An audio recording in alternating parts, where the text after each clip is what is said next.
Welcome to my channel. இன்னைக்கு 11th marks matrix and determinants exercise 7.2 ல 6 sum தான் பார்க்க போறோம்.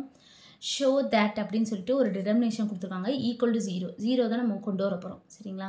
இப்போ இது ரொம்ப ஈஸி. இப்போ நம்ம கொடுத்துக்கறத ஃபர்ஸ்ட் எழுதிக்குவோம். என்ன கொடுத்திருக்காங்க? x + 2a y + 2b z + 2c. இது x, இது y, இது z, இங்க வந்து a b c.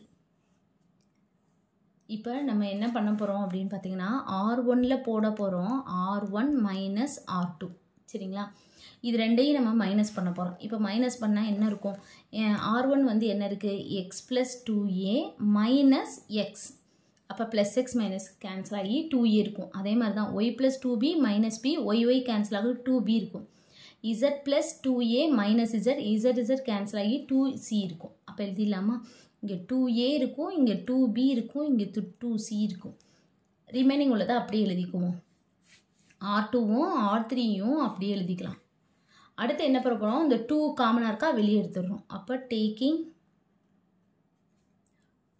2 from r1 r1 ல இருந்து 2 வெளிய எடுத்துறோம் அப்ப வெளிய எடுத்துட்டா என்ன இருக்கும் a b c இருக்குமா அடுத்து கீழ உள்ளதை அப்படியே எழுதிக்கோங்க இப்போ இங்க பாத்தீங்கன்னா r1 ம் r3 யும் சேமா இருக்கு a இருக்கு b இருக்கு c இருக்கு அப்ப நம்ம எழுதிடலாமா r1 = r3 அப்ப = 0 அப்படினு போட்டு முடிச்சிடலாம் அவ்வளவுதான் இந்த சம் thank you